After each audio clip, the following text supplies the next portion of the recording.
GoPro has been producing amazing action cameras that just keep getting better and better by each generation. The Hero 4s brought us 4K, touch convenience, and a model that is so compact and waterproof without the need of a housing.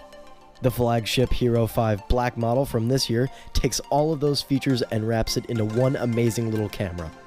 The design of the new GoPro has changed since the last generation, which is the design GoPro has had since 2012, which means all of your old housings won't work. But for most people, this isn't a huge issue, because, like mentioned before, this GoPro features a rugged, waterproof design without the need of a housing. The camera comes with a frame that allows you to mount it to all of your pre-existing GoPro mounts and setups.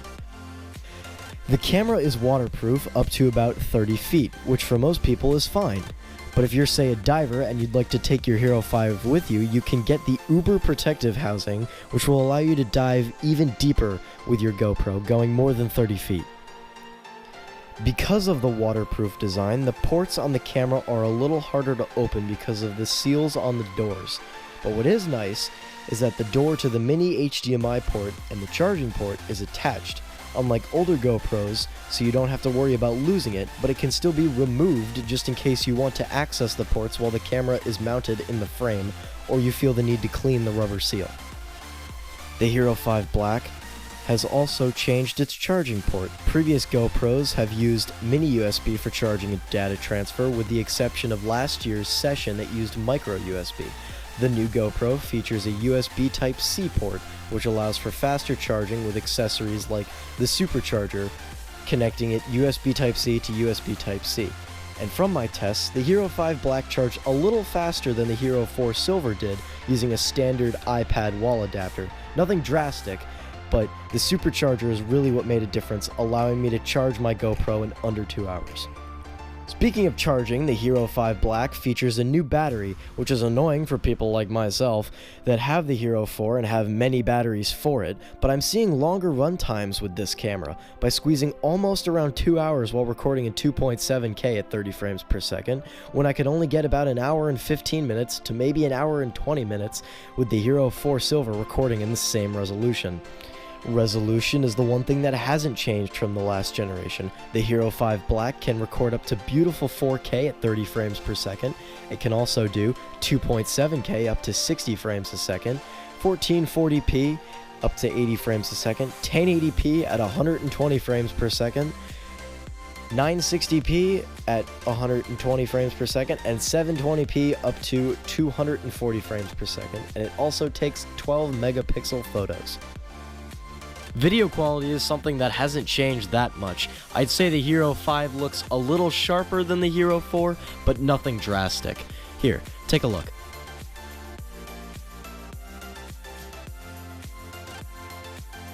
GoPro also claims that its low-light performance has been amped a little bit, but in my testing, it seems that this year's GoPro has just about the same quality of low-light performance as last year's GoPro.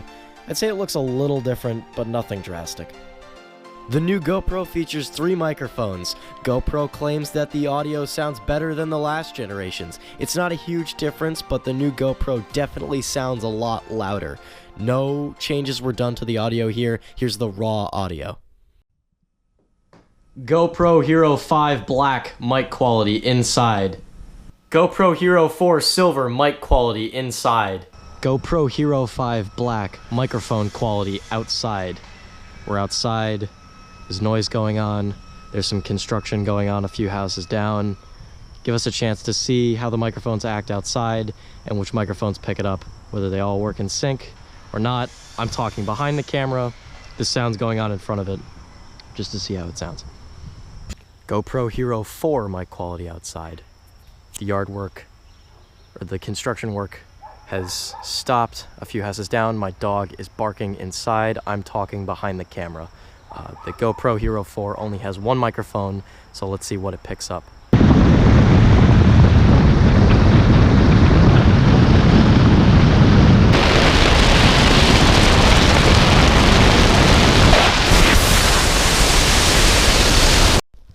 Video stabilization is something that finally found its way onto GoPro. The new GoPro Hero 5 Black and the Session both feature digital video stabilization, and it works somewhat well, even on uneven rocky terrain. But as you can see here, the video is still a little shaky, but it's still a nice feature to have nonetheless, but nothing can beat a physical manual gimbal.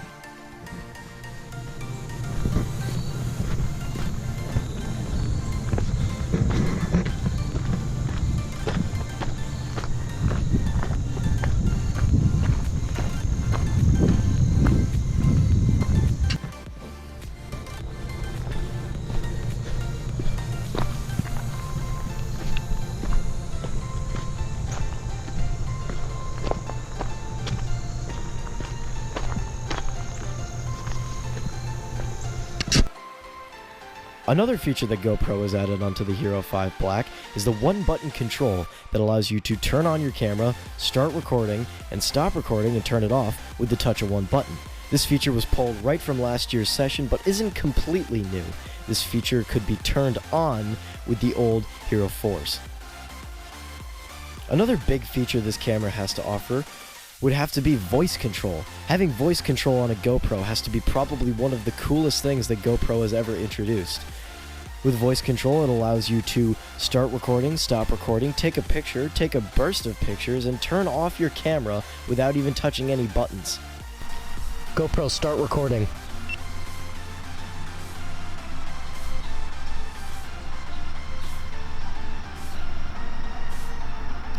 GoPro, stop recording.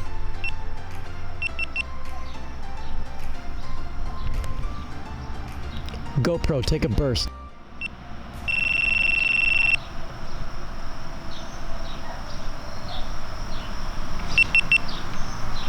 GoPro, take a picture. GoPro, turn off. Like how last year's GoPros introduced highlight tag, where you'd hit the button on the side if something important happened and you wanted to remember it in editing, and it would remind you in the video. That feature found its way into voice control too, but it's activated by some certain key phrases. Oh shit! The last big feature this camera has to offer is the touchscreen. This is pulled right from the Hero 4 Silver. The operating system and the setup of the touchscreen is easy to use and looks great, giving you information like battery percentage, which is something GoPro finally added onto one of their cameras, and how much space is left in your memory card, which is nothing new. I have found the touchscreen on this new model to be not as responsive as the one on the Hero 4 Silver. I'd have cases where I'd have to tap on an icon multiple times just to get it to activate, whether changing resolutions on a video or swiping to change a setting. But, needless to say, it is a whole lot easier to navigate the touchscreen on the Hero 5 than it was on the Hero 4. Like last year's, you can view and change clips right on the fly, and being able to set up a shot without the need of the GoPro app is very convenient and helps for shooting things on the fly. I think I might have to agree with GoPro on this one. This might just have to be one of the best GoPros I've ever used. With all these features at only a $400 price tag is amazing, compared to the fact that the Hero 4 Black was $100 more than that. It didn't have most of these features.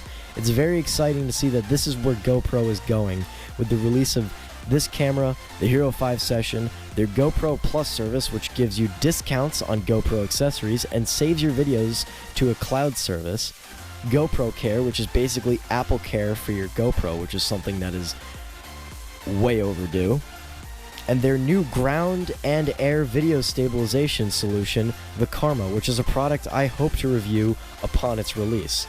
If you've been holding out on buying a GoPro, I think this is the model that might change your mind. This has been my review on the new GoPro Hero 5 Black Edition. I hope you enjoyed this video and share it with anyone that is thinking about buying the new GoPro. And thank you so much for watching. If you feel like sharing some love, hit that subscribe button. And I will catch you lovely ladies and gents in the next video.